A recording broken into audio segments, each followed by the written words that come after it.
Hey everybody, Audrey here, the Fit, Fearless, and Faithful Mom. Thanks so much for coming back. If it's your first time joining me, welcome. I relate fitness to faith, little sprinkle of homeschool and a whole lot of life chatter in there. Go ahead and tap that subscribe button, tap that notification bell so that you can join me in the future.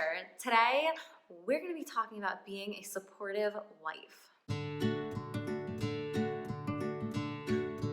So in the past, I have done videos on maintaining a Catholic household, which I'm gonna link those in the description box below as well. But today, let's get more specific and focusing on your husband. How do you be a supportive wife? How do you not crack?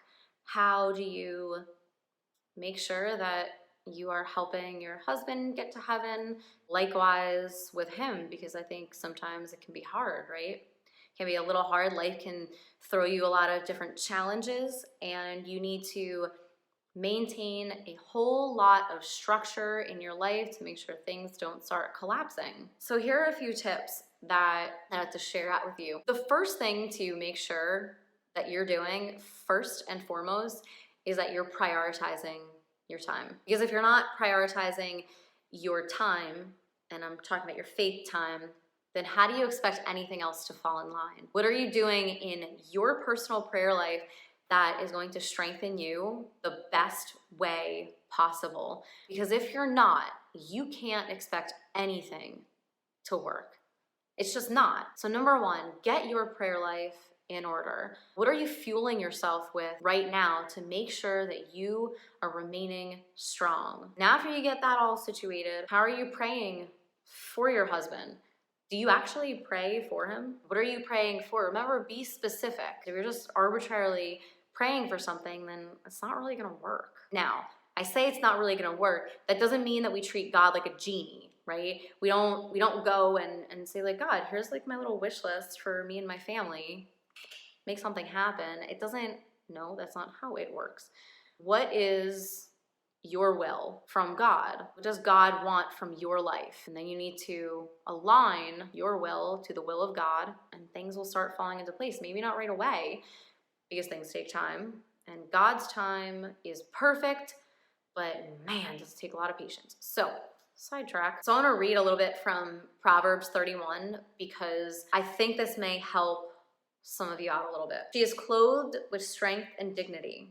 She can laugh at the days to come. She speaks with wisdom, and faithful instruction is on her tongue. She watches over the affairs of her household and does not eat the bread of idleness. If you have garbage going on in your life, your role is to be supportive no matter what. No matter what, you be supportive. You know, when we read she's clothed with strength and dignity and she can laugh at the days to come, you know, I'm reminded, just do the work. That's what that says. Just do the work. Don't worry about tomorrow. Tomorrow is going to bring its own garbage. Don't worry about what happened before. Focus on now. How can you pray for your family now? Whatever has come your way, you take it, you hold on to it, and you figure it out. Don't worry about tomorrow. She speaks with wisdom, and faithful instruction is on her tongue. How do you speak with wisdom? Well, you ask for it. You know, if you remember, Solomon was David's son, right? And David was an amazing king to the Israelites.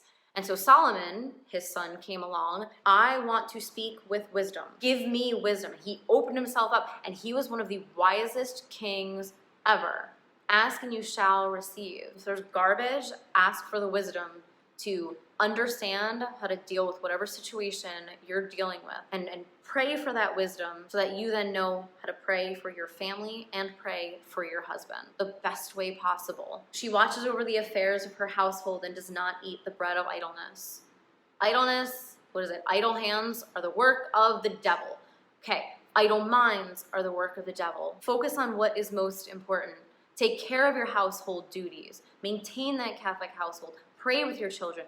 Pray alone. Find that time. Find that time to meditate, to be peaceful. Saying the rosary is great. I say it every day. I sometimes say it twice a day. But you also need to learn how to be quiet and to listen, because that's when instruction happens. Don't be idle in your prayer life. There is a series, I don't know if anyone's ever done it before, but it's called Power of a Praying Wife. I did it maybe like 7-8 years ago now, and it was pretty cool. I might dabble into that again.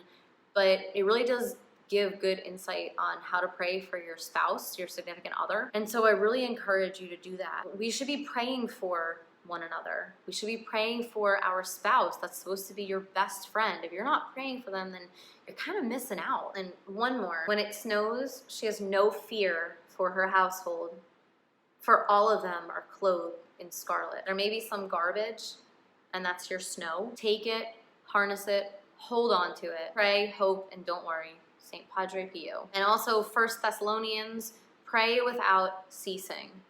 Pray without ceasing for your spouse. Pray with them. So remember Proverbs 31. Check it out. I'm gonna put a link down below so that you can familiarize yourself with it a little bit more, because it's really, really important. It's a pretty important part of Scripture.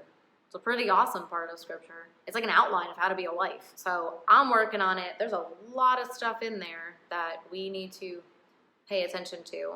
But the number one thing is pray for your spouse. If I can pray for you or your spouse in any way, please let me know. And also, one more thing, unite yourself to Mary too. If you've never done a Marian consecration before, I highly encourage you to do that. Do 33 days to Morning Glory. You won't regret it. I know I never have regretted it in the past. So I hope you are having a beautiful week.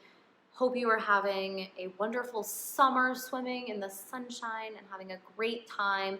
Take care, everybody. Remember to tap that subscribe button, tap that notification bell so that you can join me in the future. I'll look forward to hanging out with you next time. Take care, everybody. Bye.